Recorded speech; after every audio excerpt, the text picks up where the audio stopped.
everyone. Good morning, good afternoon, and good evening. I am Teacher Nori and I am delighted to welcome you to another educational and informative video. Today, I'd like to share my presentation on the topic stages of infection. But before we delve into that, a quick disclaimer. All the photos in this presentation are from Creative Commons and some have been edited. I want to assure you that everything in this presentation is research-based and the PowerPoint slides were created and edited by me. I appreciate the opportunity to share this with you on this platform. I'd like to note that this presentation aligns with our lesson plan and the indicators we use during classroom observations. Please don't judge, instead learn something from this educational and informative video. Now, let's begin. In reviewing previous lesson or presenting the new lesson, prayer, attendance, presentation of classroom rules, presentation of the lesson must be presented. Assuming that prayer and attendance are already done, now let's proceed to the presentation of classroom rules. Keep the classroom and its surroundings clean and organized. Arrange your chairs properly and pick up pieces of paper on the floor. Treat everyone in the class with kindness, courtesy, and respect. There are no right or wrong answers. Refrain from laughing if you believe someone's response is not correct for you. Listen. When others are speaking, listen so that you can easily understand and simply follow instructions. Engage in learning and share your thoughts and ideas. Raise your hand and wait to be recognized before speaking. Use electronic devices only for educational purposes as directed by the teacher. If I catch you using your phone during discussion, I will keep it and return it to you after the class.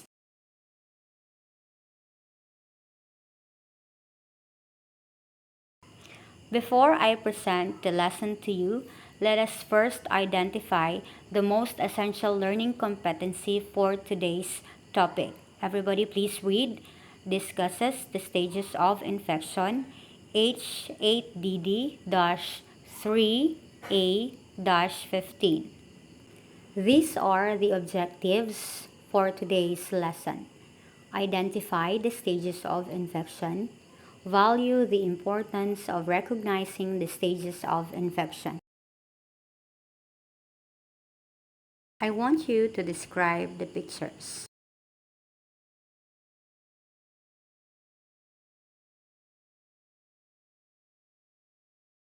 Have you ever experienced any of these diseases? How many of you here have already experienced influenza? How about dengue? How about chickenpox?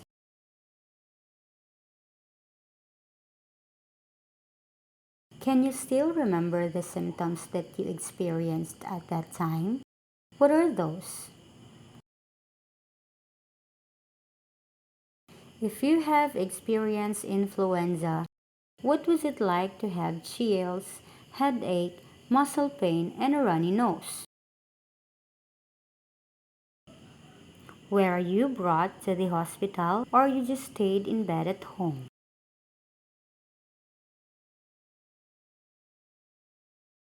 What do you think were the reasons why you got sick?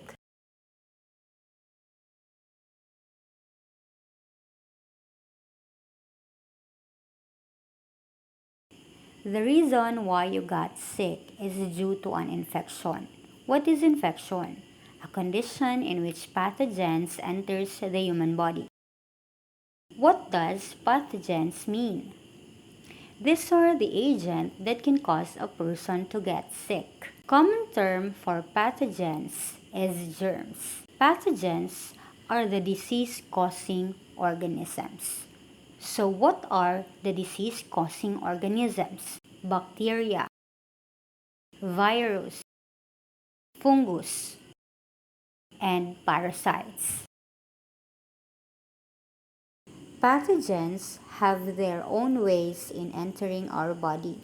It can be airborne. Pathogens are spread through the air. Examples are coughing and sneezing. Direct contact. Exposure to infected body fluids such as blood or saliva. Indirect contact. Pathogens remain on the surfaces that were in contact with the infected person.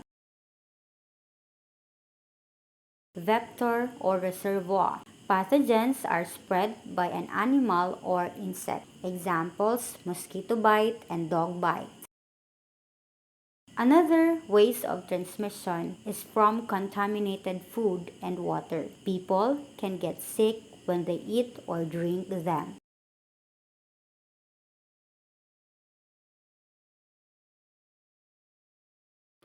When a person gets sick, he or she will undergo stages of infection. So what are the stages of infection? Incubation stage, prodromal stage, illness stage, and convalescent stage. What is incubation stage? The time it takes for an infection to develop after a person has been exposed to a disease-causing organism.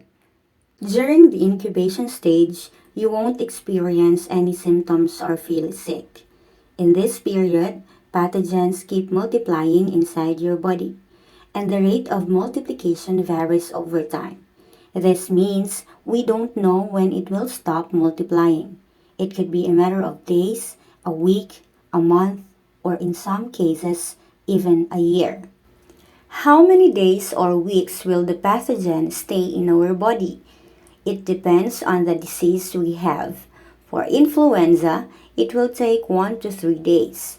In the case of chickenpox, it may take 2 to 3 weeks. And for dengue, the multiplication of the pathogen will take 2 to 7 days. When does the incubation stage end? It ends when the first signs appear. At this point, the prodromal stage begins. During the prodromal stage, early signs and symptoms will appear, but they are not typically severe. At this point, you may start feeling unwell, but you might not be sure what is wrong. When you have flu, you may experience nonspecific signs such as headache, dry cough, body aches, and fever. When you have dengue, you may experience nonspecific signs such as headache, rashes, muscle and joint pain, and fever. When you have chickenpox, you may experience nonspecific signs such as headache, general feeling of being unwell, and fever. Based on the nonspecific signs mentioned, what are the common nonspecific signs you may encounter during the prodromal stage of dengue, chickenpox, or influenza? Because of the common nonspecific signs you encounter during this stage, can you already determine your illness? In other words, during the prodromal stage, you won't yet know what illness you have.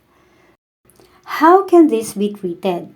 They can be treated with over-the-counter medicines. Over-the-counter medicines are those that don't require prescription from medical experts or doctors. But if the symptoms persist severely, what will you do? If the symptoms persists, consult a doctor. This is where the illness stage comes in.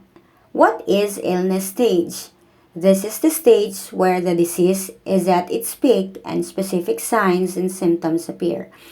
What are the specific signs and symptoms that appear when you have influenza, dengue, and chickenpox?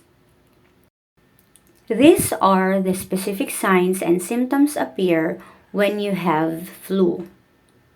Fever or feeling feverish, chills, runny or stuffy nose, fatigue or tiredness, cough, body aches, and some people may have vomiting and diarrhea, though this is more common in children than adults. Some may experience malaise, headache, sneezing, reduced sense of smell, metallic taste in mouth, and sore throat.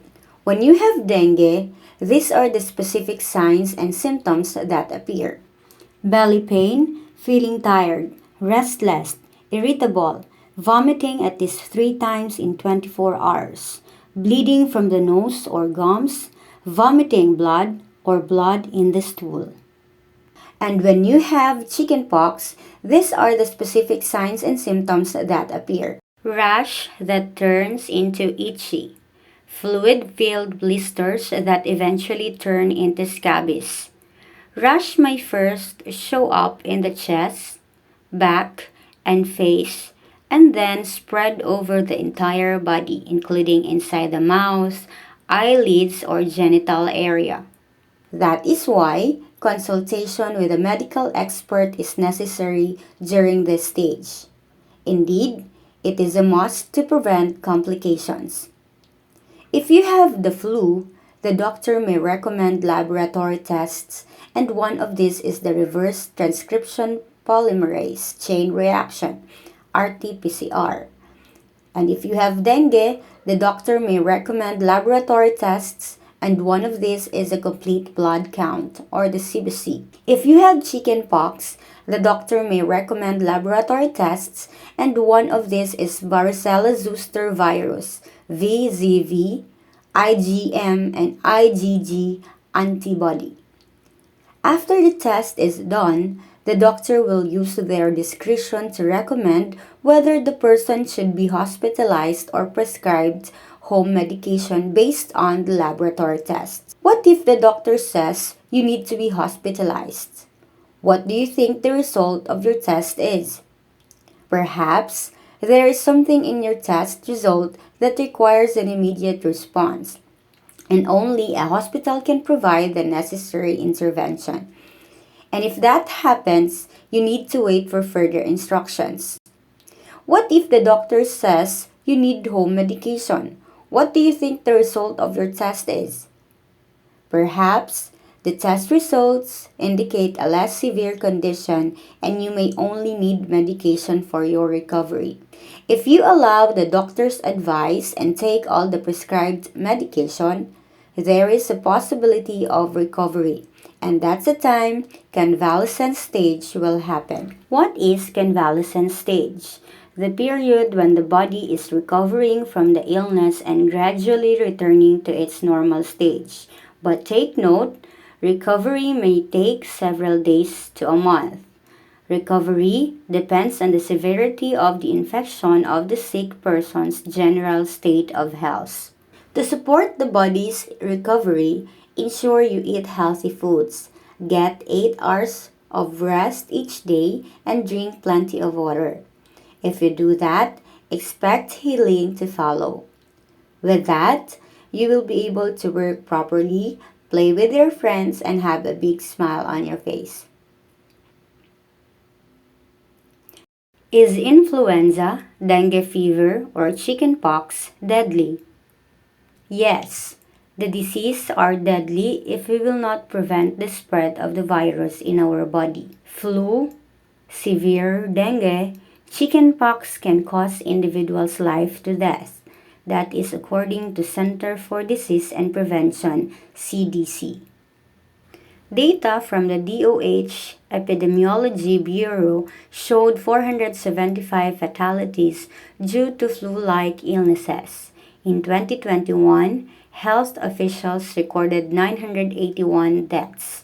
That is according to Philippine Star. Question: how many fewer people died from flu-like illnesses in the current year compared to 2021 when there were 981 deaths? To find the answer, subtract the number of deaths in the current year from number of deaths in 2021.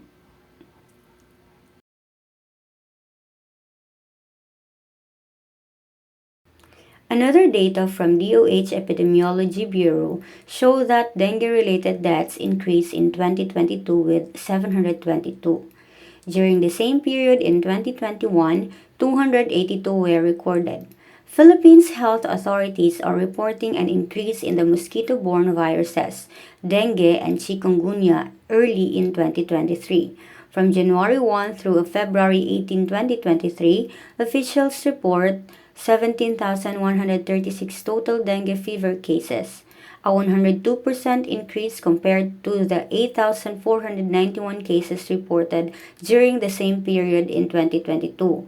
March 3, 2023, that is according to Outbreak News Today. There have been no deaths reported in 2023 according to WHO, but in the year 2022, there are 722 deaths of dengue have been reported. Dengue Worldwide Overview-ECDC-Europa.eu. Question: how many more dengue-related deaths were reported in 2022 compared to 2021? Again, to find the answer, subtract the number of dengue-related deaths in 2021 from the number in 2022.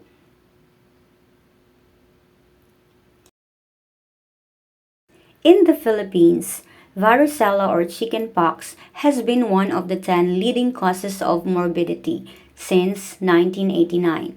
The Philippine Health Statistics of 2001 reported 35,306 cases of varicella. That is according to Pediatric Infectious Disease Society of the Philippines. Globally, more than 4 million chickenpox cases each year, 10,000 hospitalizations each year, and up to 150 deaths each year, according to Center for Disease and Prevention, CDC. Question: in 2001, there were 35,306 cases of chickenpox in the Philippines. If there were over 4 million global cases that year, how many times more were the global cases compared to the cases in the Philippines? To find the answer, divide the global cases by the cases in the Philippines. Please write your response in your notebook and remember there is no such thing as a wrong answer. How might you explain the stages of infection to a friend who has never heard of them before? In what ways might understanding the stages of infection help you take care of yourself and others around you? Please write your response in your notebook and remember there is no such thing as a wrong answer. This is a group activity. Read the story Ang Batang May Bulutong Tubig by Norily Ibalinia.